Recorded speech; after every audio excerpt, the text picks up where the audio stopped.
On this episode of MythBusters, the whole team is flying high in an airplane special. Oh, I don't think I did so well. First, Adam and Jamie fly by the seat of their pants Yeah, shut up.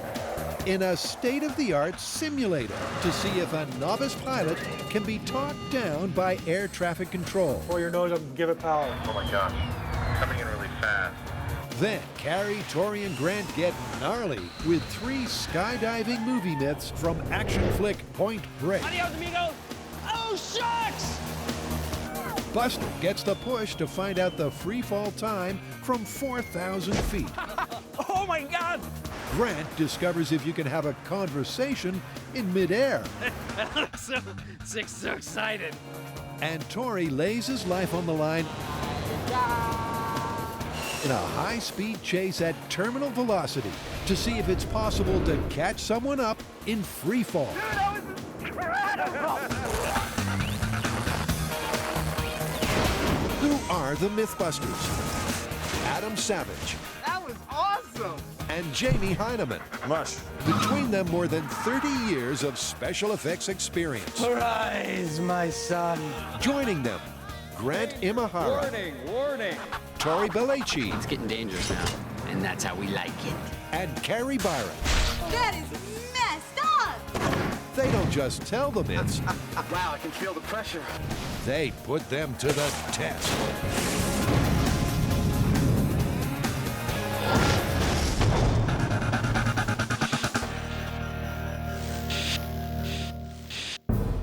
Come on, we need to come up with something. What do we have? I got nothing. Some idea. Parachutes. Misconceptions about skydiving. There are a bunch of Hollywood movies that feature skydiving. Skydiving's good. Skydiving, airplanes. How about when the pilot's incapacitated and they talk a passenger into landing the plane? Perfect. That's really good. An entire episode about airplanes. Ladies and gentlemen, please buckle up for an airplane special. The MythBusters are no strangers to aviation myths. I want liftoff this time. They've made mincemeat of an airplane. Yeah! They've fired chicken meat at an airplane. And they've even used an airplane to make a bus take to the sky. But now, they're back with 2 brand new flights of fantasy straight from the fan site. And starting off, it's an all-time classic. So in all your eclectic careers, you've never gone out and gotten a pilot's license? Nope, thought about it, never did it. Not even any illegal crop dusting? Neither have I. And you know, that makes you and I perfect testbed platforms for this next myth. You mean talked into landing? Yes, let me set the scene for you. You have chosen the kosher meal and have eaten it just fine, but the pilot and co-pilot have accidentally been fed the salmon mousse. Stricken with food poisoning, they can no longer fly the plane, and the stewardess says, "Is there anyone here who will land this plane?" And you get behind the seat, get on the horn to air traffic control, and they give you the instructions to land that plane safely. So you're a completely inexperienced pilot, but they talk you down into a safe landing. That's the myth. That's what we've got to test. The life of everyone on board depends upon just one thing. Finding someone back there who can not only fly this plane, but who didn't have fish for dinner. It's a classic scene from the silver screen. The pilot and co-pilot are out of action, and the flight attendant asks the question no one wants to hear. By the way, is there anyone on board who knows how to fly a plane? Can a complete novice really land an airplane? You know, Adam, I don't think our insurance company or the FAA is going to give us any kind of permission to attempt to land a real plane. Nope, I think we're gonna have to do this one in a simulator of some kind. And luckily, the researchers have turned up the creme de la creme of flight simulators for us. It's NASA's, and they use it to train real pilots. Okay, and before we get talked down by the air traffic controller, I think we should try it au naturel, you know, without any help at all, and see how we do. Because if we can do that, then there's no need for air traffic control. Exactly. So it's chalks away. And first up, we meet the man with the machine, Terry Rager. Welcome aboard. And after a brief tour, what's immediately clear is this simulator ain't exactly your average game console. Wow. Those are the size of a small house. That's amazing. All you're going to find is pretty realistic once you get inside. With pneumatics to simulate every bump, more buttons than a Wurlitzer organ, and a state-of-the-art graphics display, this simulator is the real deal. Ready? And first into the hot seat is Jamie. You go first. Here is the plan. We're gonna try landing this flight simulator on our own without any assistance because, well, if we can, there's no need for a test. They've concocted for each of us a flight scenario that we'll open when we're ready to fly, that'll tell us the critical details about our flight. Jamie's gonna go first, and who knows, maybe he's gonna turn out to be a great pilot. I wouldn't be that surprised. Okay, so I've left Chicago. I'm on my way to Denver. I'm in a large commercial airliner with 160 passengers, and I'm at 15,000 feet. Good luck. It's up to you to land the plane and save the lives of the passengers without any help. Okay, well, I guess I better get to it. It's worth remembering, despite the aviator mustache, Jamie has absolutely no experience piloting a plane. And to make a tough task tougher, Terry has programmed a night flight.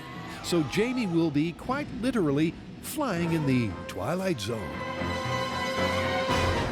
I have a basic understanding of how airplanes work, which I think should be helpful, but the rest of it, this is all alien to me. I'd say this is going to be a little bit of a rough landing. Captain Jamie's not altogether confident, and once he takes the controls, he shares his concerns with the cabin crew. Ladies and gentlemen, this is your captain speaking. Put your tray tables and your seats in the full upright position. Make sure you have all your seat belts engaged, and kiss your ass goodbye. The simulator cockpit, modeled on a generic passenger plane, has real instrumentation and flight controls. And state-of-the-art computers control the actuators that respond physically to the pilot's handling. Let's just start to play with the controls a little bit. And it's clear from the get-go that Jamie is hopelessly out of his depth. I need to find my speed. Why can't I find my speed? With alarms, sirens, and verbal warnings going off, Jamie's struggling. He's going too fast. And with his roller coaster steering style, he's breaking every FAA regulation in the book. He just rolled out of a 45-degree bank, which normally 30 degrees is the maximum an air carrier would do. If he keeps this up, he may tear the plane apart before he has a chance to crash land. Looks like we're headed towards some kind of population center. Let's see if we can go faster. Jamie's unorthodox approach has found Denver Airport, but he's not in great shape. He's just too high and too fast. It's not a good combination. The recommended landing speed for a plane of this size is about 140 knots, but Jamie's screaming in at over 300. Maximum airspeed exceeded. Yeah, shut up. All in all, it's not going well, and even the simulator is starting to panic. Why is it telling me not to think? On his final approach, Maverick Jamie can't help but try something straight from Top Gun. I'm gonna buzz the tower. Whee! In all the excitement, he's still coming in at double the landing speed. And that's not the only problem. Despite looking everywhere, he can't find the button that lowers the landing gear. Without wheels, this really is going to be a rough landing.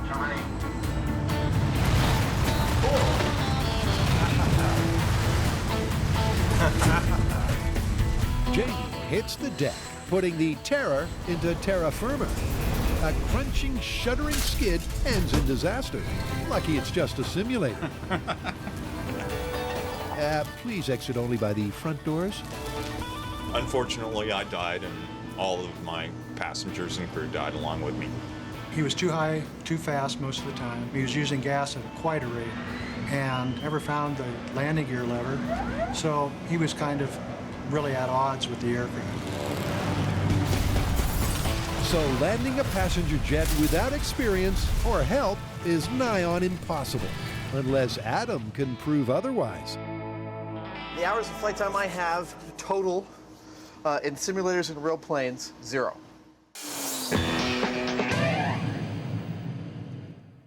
It's Airplane Hour on MythBusters.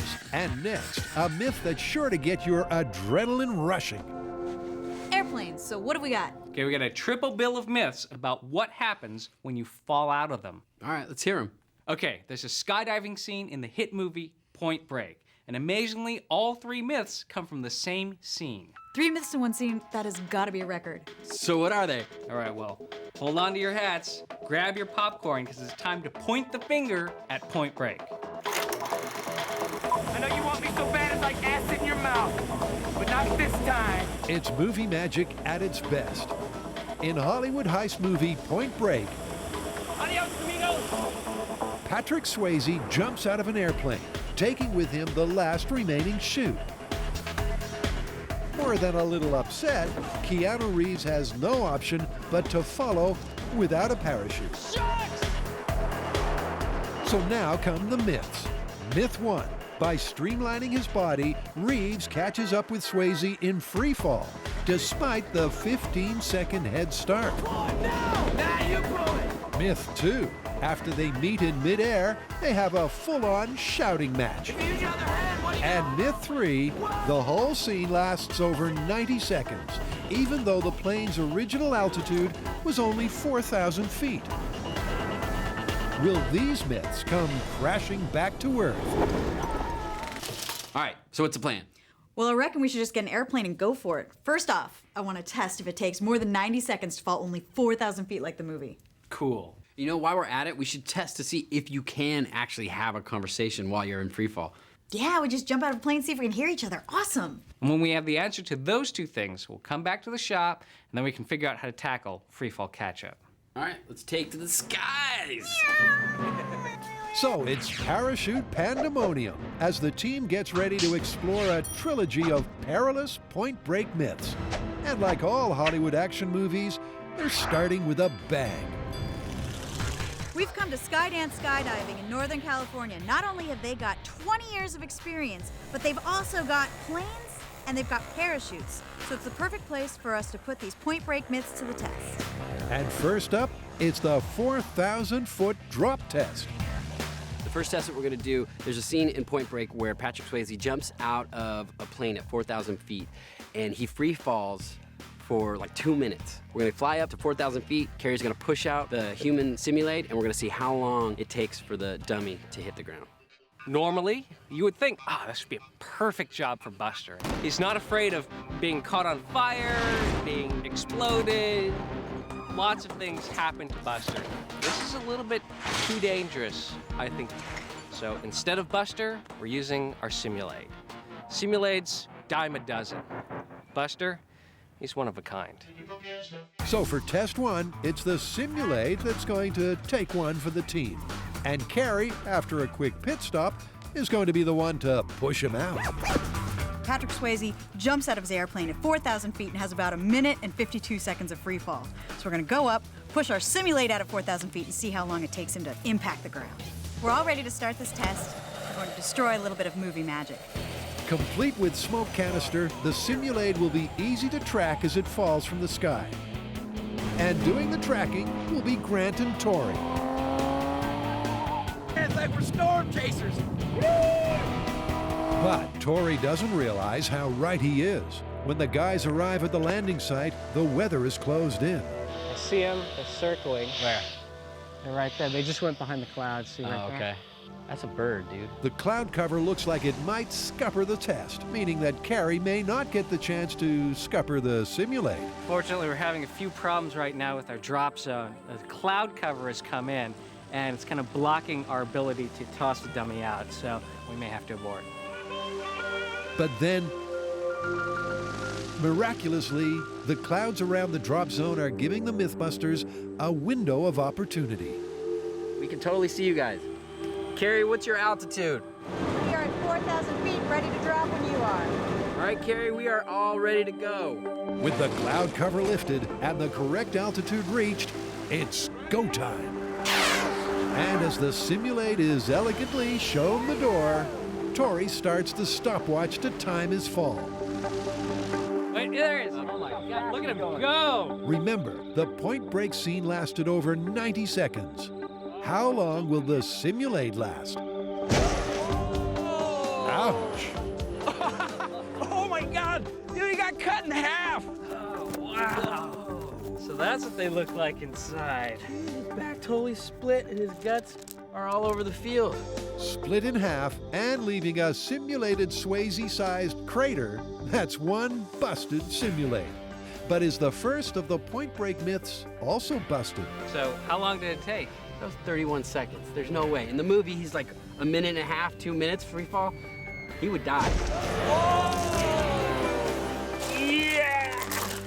That was so cool. He went way faster than I thought he was gonna go, and he hit so hard that he actually broke into 2 pieces. His back split open, and now there's guts all over the field. In the movie, he's free falling for a minute and a half, maybe more. There's no way he would have been able to free fall that long. He would have died. So this one's busted.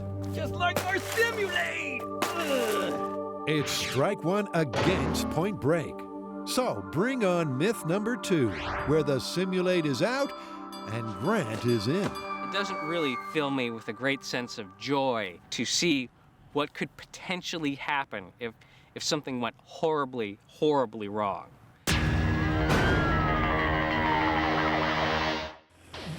Thankfully, most times we fly, the hardest decision to make is whether to have fish or chicken. But if the journey took a turn for the worse, can a complete novice really take the hot seat and be talked into land? So far, Jamie's tried a landing without any external help. And failed miserably. But what about Adam? Okay, Adam, it's your turn. Adam has an identical flight plan to Jamie, but let's hope the outcome is different. The hours of flight time I have total in simulators and real planes, 0. I'm imagining that the flying itself will be fun and not so difficult, but that the landing will be potentially disastrous.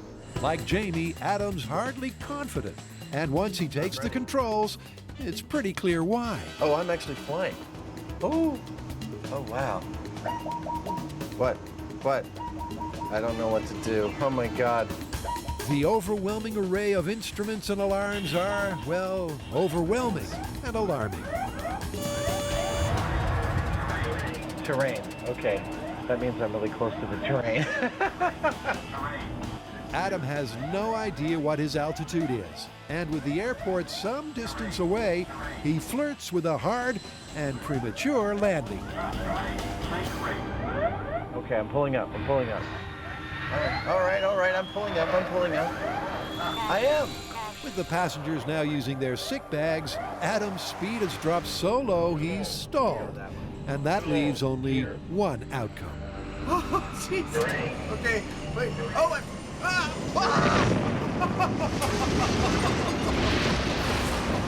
oh, I don't think I did so well. I crashed. I crashed in farmland about 10 miles outside of Denver. Rest in the knowledge that there is always a co-pilot and that I'm not the likely first choice to help land the plane in an emergency. What's clear from both tests is that with no help, crash landing a plane is pretty much the only outcome. But can an air traffic controller really cancel out the carnage? Oh, I don't think I did so well.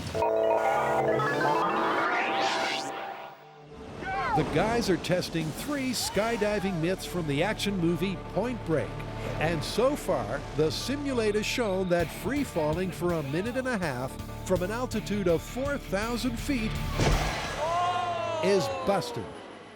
With myth number 1 down for the count, it's on to the next part of the trilogy. Adios, amigos! Oh, shucks! Myth number 2 is about what you can hear during free fall. You are crazy! Is it really possible to have a conversation? Or is that another load of Hollywood hot air? What the hell are you two doing? We're doing Point Break myths. Okay. I'm Keanu Reeves. I'm Patrick Swayze. Can't you tell? Get back here. Swayze needs his hair. You know, with our first experiment, we pretty much busted the whole point break skydiving scene. I mean, you wouldn't have much time to do anything from 4,000 feet. So we're gonna take that out of the equation, we're gonna go up higher, and we're gonna try to bust or confirm the myth that you can hold a conversation while you're free falling. And having just seen what happens when things go wrong, Grant is understandably nervous. I've been bungee jumping before, and that was probably one of the most terrifying moments of my life. I have a feeling this will probably be a new high in terrifying moments in my life. Of course, because skydiving is so terrifying, Grant will be making a tandem jump, securely attached to an instructor. And while Grant's expression says it all, Carrie and Tori, along with the skydiving specialist Dan, are figuring out the plan. So we're gonna give you something to say, you're gonna get up close to Grant, tell him that, and then when he lands, we're gonna see if he heard what you said. We've actually been really agonizing over what to have you say to Grant, because we didn't want anything obvious, like we didn't pack your chute or something he could guess at. So this is what we came up with. Grant, if you pull my finger, you will hear a tuba. Grant, if you pull my finger, you will hear a tuba. Interesting. What are we, like 10? Are you ready? But I'm sure that tubas are the last thing crossing Grant's mind before his first ever skydive. Then again, Get through the chopper! Come on! with a reassuring send-off from his fellow MythBusters, Ain't no turning back now, little buddy! Can I have your truck? What'd they say? Grant takes off to test the second point break myth. All the things that we do, if something goes wrong, you may get hurt, you may get a broken bone, but this one, if something goes wrong, you're pretty much dead. That weighs heavy on a person's mind. And the mind that's getting heavy belongs to Grant. Sorry, Sam, a little nervous. Just a little. But it's too late to back out now. Stop, son. Oh, the door's open. Okay. And it's a short countdown to find out if you can hold a conversation during a skydive free fall. Hey, not our number. And Grant's out. Attached to his buddy, he plummets towards the earth. Almost immediately, skydiver Dan approaches with a message from Tori and Carrie. With the wind at a deafening volume, Dan shouts the tuba phrase as loud as he can and repeats it over and over until Grant's parachute is pulled.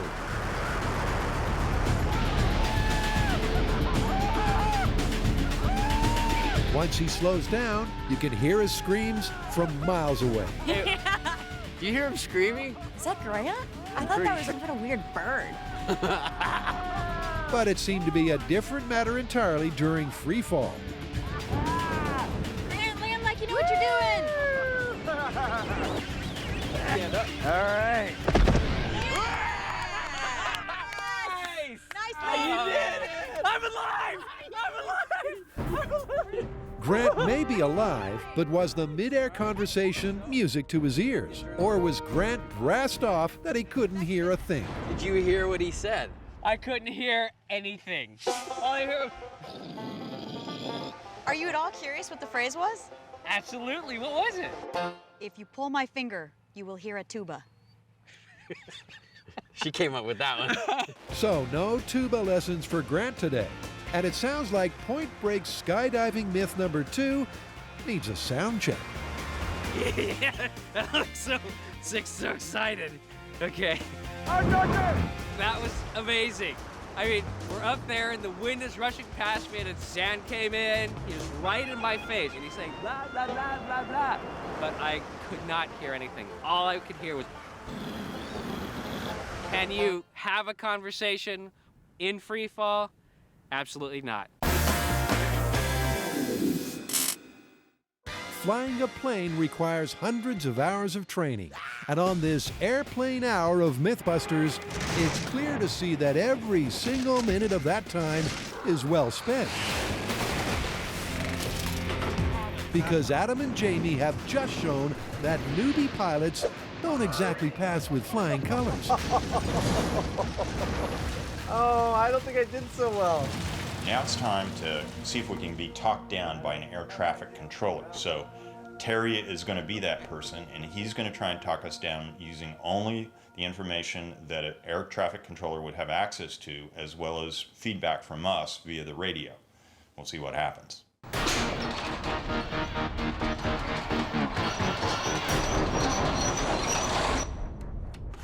While you were busy buzzing the tower, I was turning up some pretty interesting facts about this myth.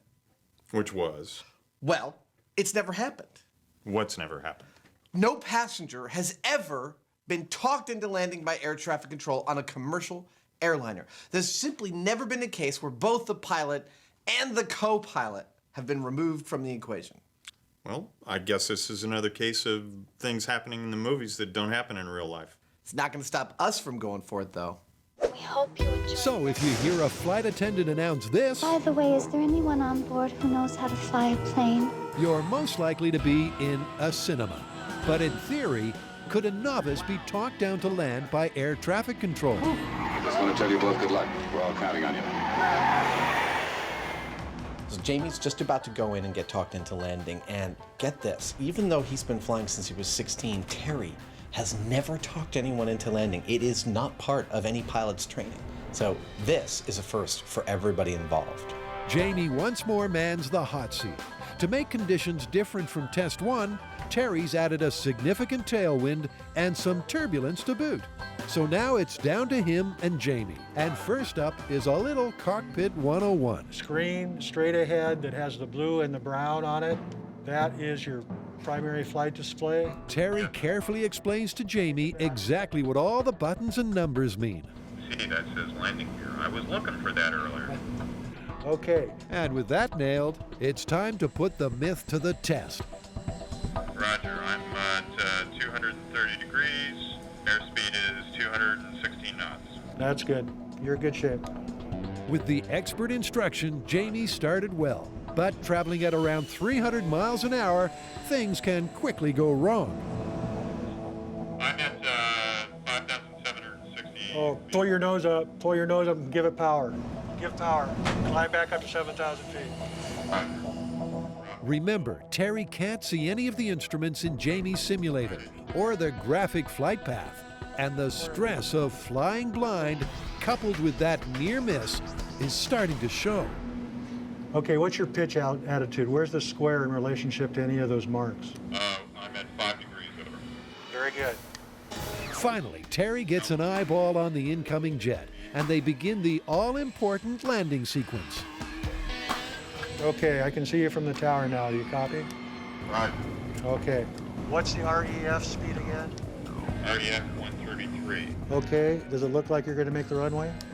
I'm not directly in line with it. Well, try to get to it if you can't. Everything's in your hands now. I can't see anymore. Roger. At the last minute, despite Terry's best efforts, it's all down to Jamie. I touched down. And he nails it. Okay, pull that lever right next to your right knee.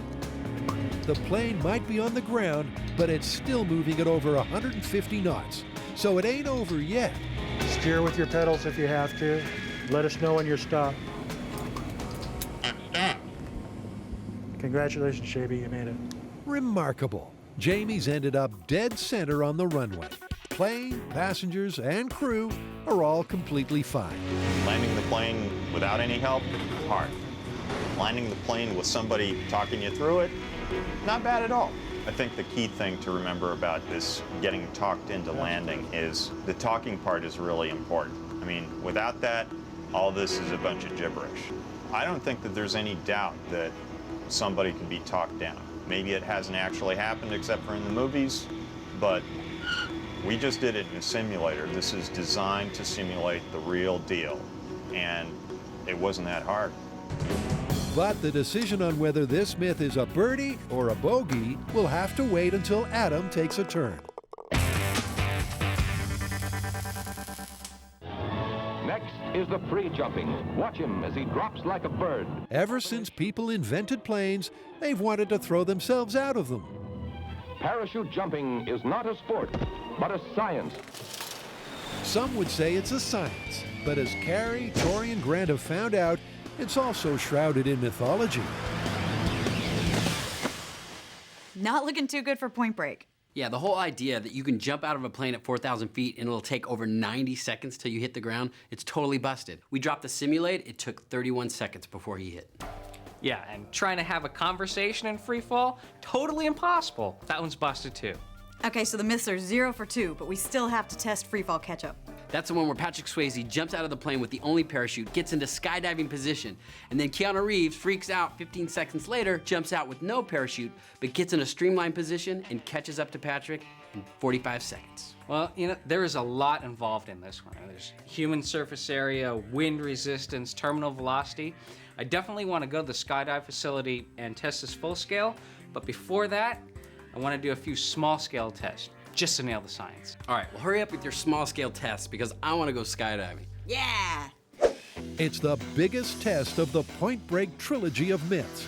And to kick it off, Grant hastily carves up the patented MythBusters small scale test. Now, before we take this experiment full scale, I want to do a small scale experiment first to demonstrate that objects with the same mass but different shapes will have different terminal velocities, and that's because of the difference in wind resistance. Now, to test this, I've built a small wind tunnel. It consists of this plastic tube and this source of air. I have a ball valve here that I can adjust how much air goes into the wind tunnel. And at the top, I'll measure what the velocity of the wind is, and that'll correspond to that object's terminal velocity. If I can get it to stop in here, that speed will be what I'm looking for. Terminal velocity is the maximum speed that something can fall through the air. It's when the force of gravity is matched by the force of wind resistance, preventing that object from falling any faster. But can subtle changes to its shape affect how fast that object falls? So what I'm going to do is cut out 2 human shapes corresponding to our 2 human skydivers. One in the arms and legs out position for maximum wind resistance, and one in the straight position for minimum wind resistance. I'll put them both in the wind tunnel and see what the difference is. By ensuring that the 2 metal cutouts have identical mass, any difference in their terminal velocity is down to their shape and not their weight. Pull the cord, Bodie! But for Grant, it's all getting a bit too much. We're gonna be meat waffles, man. Did you finish the wind tunnel? You ready to test? Yeah. First up, it's the spread eagle cutout who enters the tube. Okay, what'd you get? We're looking at a pretty stable average of about 1450 in feet per minute. Okay. Next up, will the streamline cutout go any faster? I got about 2,000 feet per minute. Oh, fantastic. So it's proof of concept. With better streamlining, metal cutouts at least can fall through the air much faster. So what does that mean for the final Point Break myth? The myth is looking pretty good. In fact, Johnny Utah jumps out of the plane with a smaller surface area. He might be able to catch up to Bodie, maintaining that bigger surface area position.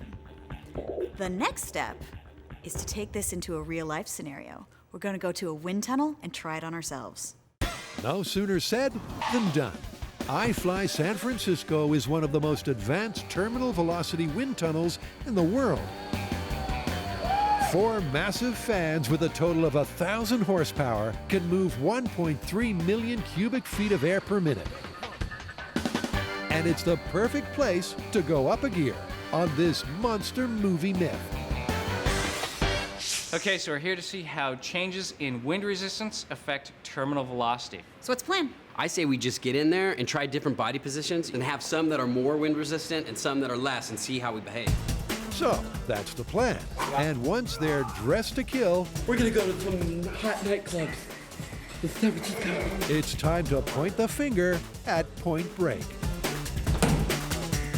We'll make sure it's working. Ready to go. The machine kicks into life. And when the fans reach a speed of 120 miles per hour, 120. Tori's gonna jump in. I expect I'm gonna walk in there and I'm probably gonna get tossed around like a rag doll. Once Tori stops screaming, he spreads his body out just like the way Swayze does in the movie. And dude, he floats in midair. But when Carrie steps in, she keeps her body vertical and streamlined, like Keanu, so she doesn't leave the ground. We saw with Carrie and Tori both at the same velocity, the same wind coming up on both of them. Carrie was in a very crouched, enclosed position where she had very little surface area facing the wind, whereas Tori was floating on air. I think this is a great demonstration of how your surface area affects your terminal velocity. And with Tori out of the picture, Carrie does the ultimate demo. Even with the speed cranked up to 150 miles per hour, streamlined, she's grounded. Spread-eagled, she flies. That was one of the most fun things I've ever done. It was crazy. You felt like you were flying. Actually, Carrie, flying comes later, as Tori puts his lips on the line for the death-defying full-scale test. Oh, dude, how much fun was that? Besides being the perfect example of surface area to terminal velocity. Well, you know what? That lends some credence to this myth. The next thing? Skydiving! It's Airplane Hour on MythBusters. The gear is down, and we're ready to land. And Adam and Jamie are testing the movie myth of being talked into land. And Jamie's just had a touchdown moment. Under Terry's expert guidance, he flew like a bird and made the perfect landing. Next up, it's Adam. Oh, okay, wait. Remember, here's what happened on his solo test. Will Terry help him do better? I'm about to get into this flight simulator, right? But it's not like a simulator, it's like real life. The pilot has died. For some reason, I'm the one they turn to land the plane. I get on the horn and say, hello. Hello, air traffic control, talk me how to fly this beast, land these people safely, man, and he says yes. That's my task. On the primary flight display. As with Jamie's test, Terry is effectively flying blind. He has to use all of his years of experience to give Adam every detail he could need. I tell you to put the nose down, you push forward. When I tell you to bring the nose up, you pull back. Okay. Okay. After a brief cockpit tour, Terry starts to talk Adam in. What's your altitude reading now? 14,720 and rising slightly. Okay, put the nose of the airplane, the square, on 2.5 degrees. Okay. This time there's a strong headwind, and that's making the plane bump around a fair bit. But Terry and Adam keep their cool. It's much easier when I have someone guiding me through it. Terry was a fantastic teacher over the headset. I want you to start your descent. Okay. He gave me lots of good guidance about my attitude and my altitude and my heading. You know, he was paying attention to enough of the stuff that I felt comfortable, and I started noticing things. I started seeing my airspeed slowing down. I'd speed it up. Okay, pull the nose up. He got me into this zone, and I was able to land the plane. This was so much fun. Hey, I didn't run off the runway. Okay, the fire truck will be there in a second to help you out. When a civilian like me lands a plane like this, if it's ever happened, I'm sure the fire trucks are on their way out, if only to bring champagne. Just like Jamie, it's mission accomplished. So it's hats off to Terry. You are a great teacher. His expertise helped avoid calamity. But as he's about to explain, there's an even easier way to land a plane. So Terry, we did this the old-fashioned way. You talked me down. I operated all the controls. I told you what I was doing, a lot of back and forth. It worked quite well, but is that how you would really do it today? Not really. Today's aircraft are so sophisticated, there's so much automation, it'd be as easy as setting up a couple switches and then just turning knobs to land. Basically, you turn on the autopilot, you select the speed, you control your heading and your altitude with these knobs, and then eventually, when you're ready to land, selecting the approach. Wow, so that's it. You just kind of sit there and watch it happen. Yes, the systems today are made to be virtually fail-safe. The autopilot of modern planes can not only fly, they can land too. So that means that a passenger being talked into land is just never going to happen. So how are we going to call this one? Well, you and I both failed miserably when it came to landing a plane on our own with no help, but Terry was successfully able to talk each of us into a safe landing. Well, we can't call it confirmed because it's never actually happened. Nor would it ever have to happen these days. If that situation ever arose now, modern planes are so advanced they could virtually land themselves. So we call it plausible. I agree. Plausible it is.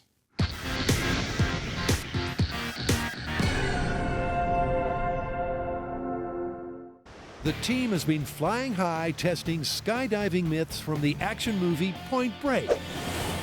But it's not been going well. So far, the movie is 0 for 2, which just leaves the biggest and most dangerous test to come. Myth number 3. Adios, amigos!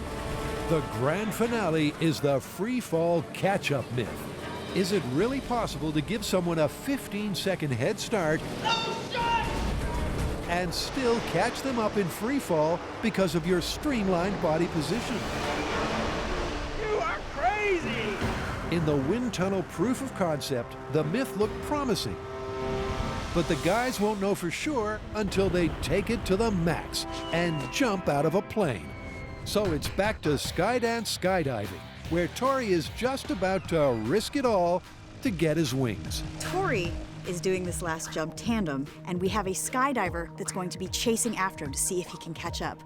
I'm a little worried about this one because logistically, it's a little more complicated than just throwing a dummy out of a plane. Logistically more difficult, but essentially the same.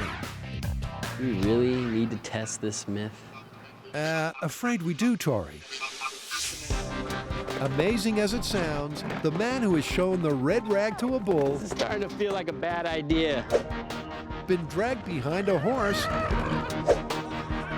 and fallen from a building has got reservations. It's like, you know, when everybody else is doing it, you're like, haha, that looks fun. But then, you know, when you're about to get up in the plane and do it, a lot of things go through your mind, like death.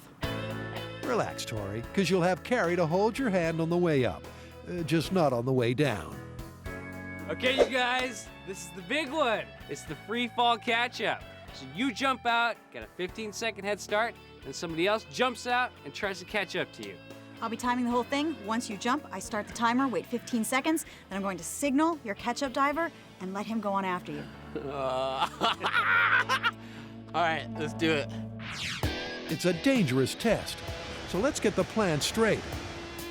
When the plane reaches an altitude of 15,000 feet, Tori and his tandem buddy will jump out. They'll assume the spread-eagled position and will be falling at an incredible 120 miles per hour. 15 seconds later, a specialist skydiver will emerge. And by this point, Tori is already 3,000 feet away. By falling in an aerodynamic bullet-like pose, will he fall fast enough to catch up with Tori? It's a complicated plan, so Tori takes a moment to get focused. I just gotta remember to breathe, not my pants, not throw up, not pass out, not scream like a little girl. Oh yeah, and open the parachute, number 6. That's an important one.